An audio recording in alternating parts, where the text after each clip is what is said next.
Hello everyone, मैं हूँ दीप्ति शर्मा। स्वागत करती हूँ आपके अपने यूट्यूब चैनल पर जिसका नाम है डीएस आज की क्लास। आज हम इस वीडियो में एसएससी, एमटीएस, हवलदार भर्ती परीक्षा 2023 के सामान्य ज्ञान का टेस्ट नंबर कौन सा देखेंगे? 8। तो आइए देरी ना करते हुए शुरू करते हैं आज का वीडियो। आइए देख लेते हैं आज का पहला प्रश्न। तुलसीदास जी द्वारा रचित रामचरितमानस का प्रथम मुद्रित संस्करण कब प्रकाशित हुआ? तो इसका सही विकल्प क्या होगा? ए 1810 ईस्वी में। 16वीं सदी में गोस्वामी तुलसीदास जी द्वारा रचित श्री रामचरितमानस का प्रथम मुद्रित संस्करण 1810 ईस्वी में कोलकाता से प्रकाशित किया गया था। आइए देखते हैं आज का अगला प्रश्न। निम्न में से किस फसल का मूल स्थान भारत को माना जाता है? तो इसका सही विकल्प क्या होगा? डी कपास। इनमें से केवल कपास फसल का मूल स्थान भारत को माना जाता है। आइए देखते हैं आज का अगला प्रश्न। निम्न में से कौन अधात्विक खनिज है? निम्न में से कौन अधात्विक खनिज है?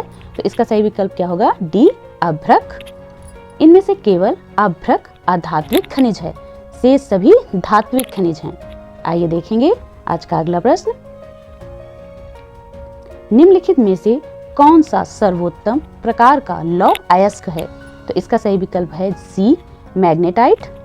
मैग्नेटाइट अयस्क लोहे का सर्वोत्तम प्रकार का अयस्क है क्योंकि इसमें लगभग 72% लोहा पाया जाता है और लोहा 4 प्रकार का होता है।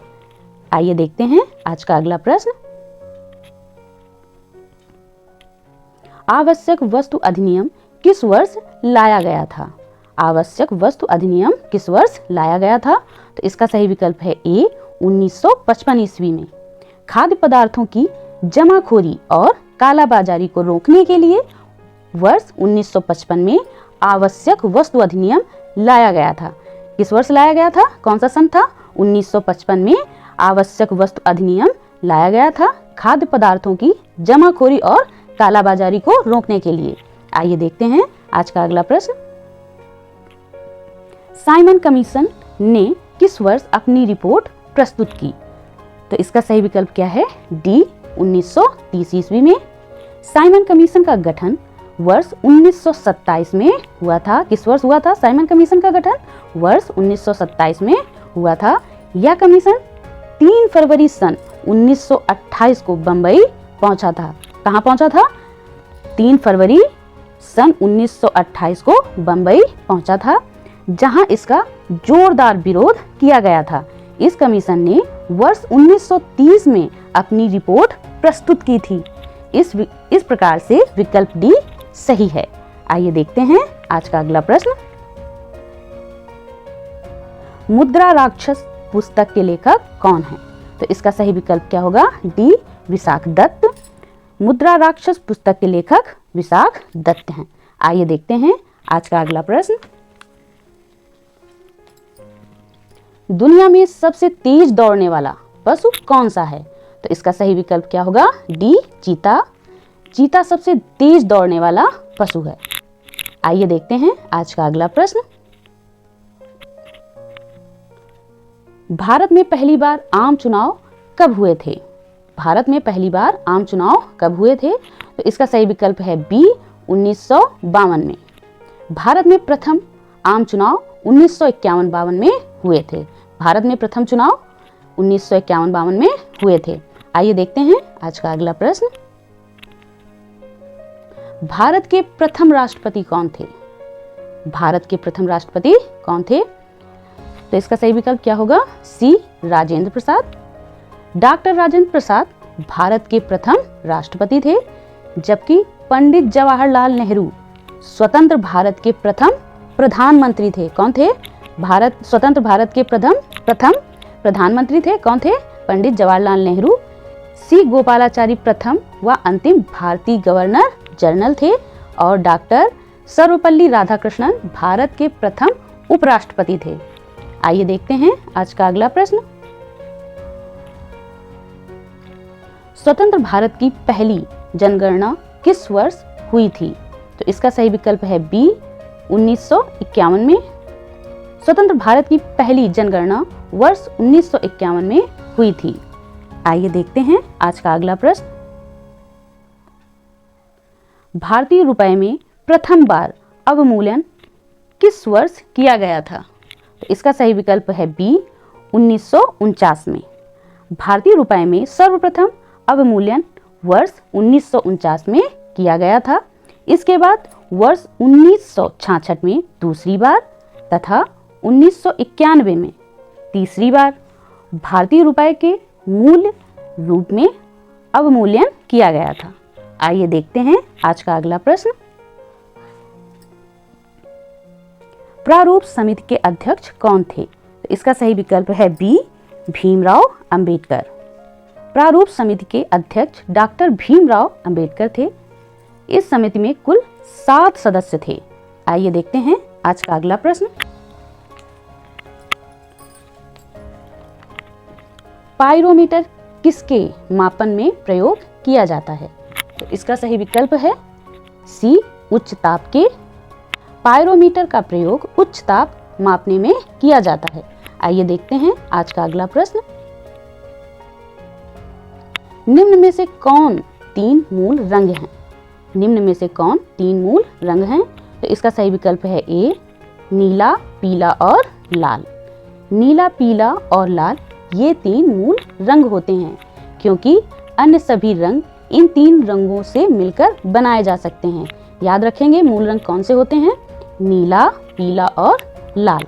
आइए देखते हैं आज का अगला प्रश्न। निम्नांकित में कौन सा कीट नहीं है? तो इसका सही विकल्प है सी, मकड़ी। इनमें से केवल मकड़ी कीट नहीं है, क्योंकि इसमें 8 पैर होते हैं, जबकि कीटों में सामान्यतः 6 पैर होते हैं। आइए देखते हैं आज का अगला प्रश्न। शरीर में निम्न में से कौन संक्रमण से हमारी रक्षा करता है? शरीर में निम्न में से कौन संक्रमण से हमारी रक्षा करता है? तो इसका सही विकल्प है बी, WBC। श्वेत रक्त कणिकाएं अर्थात WBC रक्त में पाई जाती हैं और बाहरी संक्रमण से हमारी रक्षा करती हैं। आइए देखते हैं आज का अगला प्रश्न। निम्न में से कौन से राज्य में वन क्षेत्र सबसे कम है? तो इसका सही विकल्प है डी, हरियाणा। हरियाणा राज्य में वन क्षेत्र सबसे कम है और मध्य प्रदेश में सबसे ज्यादा। इसे याद रखेंगे। हरियाणा राज्य में वन क्षेत्र सबसे कम है और मध्य प्रदेश में सबसे ज्यादा। आइए देखते हैं अगला प्रश्न।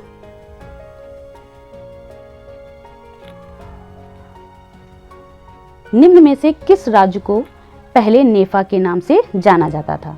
तो इसका सही विकल्प है ए, अरुणाचल प्रदेश। अरुणाचल प्रदेश को पहले नेफा के नाम से जाना जाता था। नेफा का फुल फॉर्म होता है नॉर्थ ईस्ट फ्रंटियर एजेंसी है।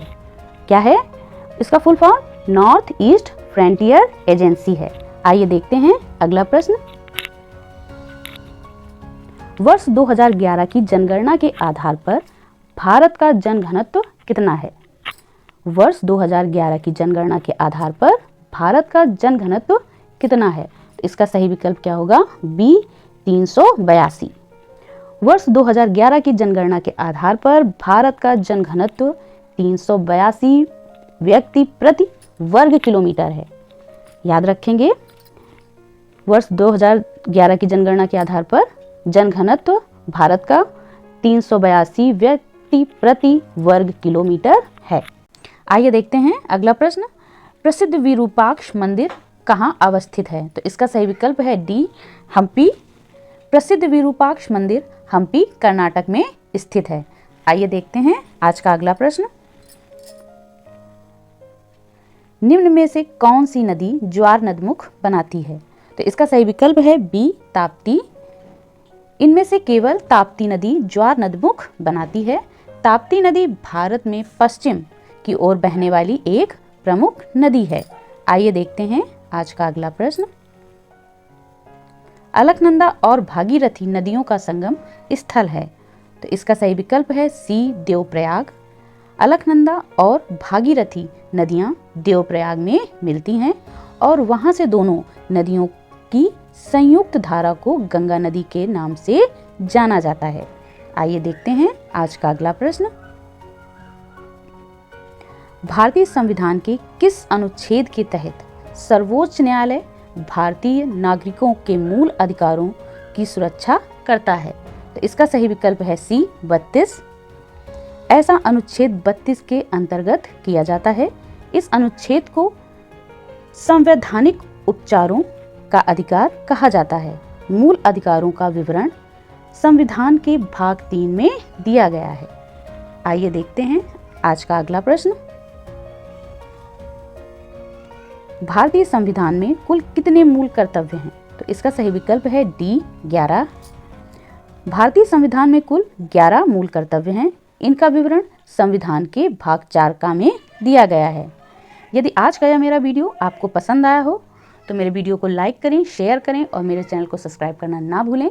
मिलते हैं अगले वीडियो में, तब तक के लिए धन्यवाद।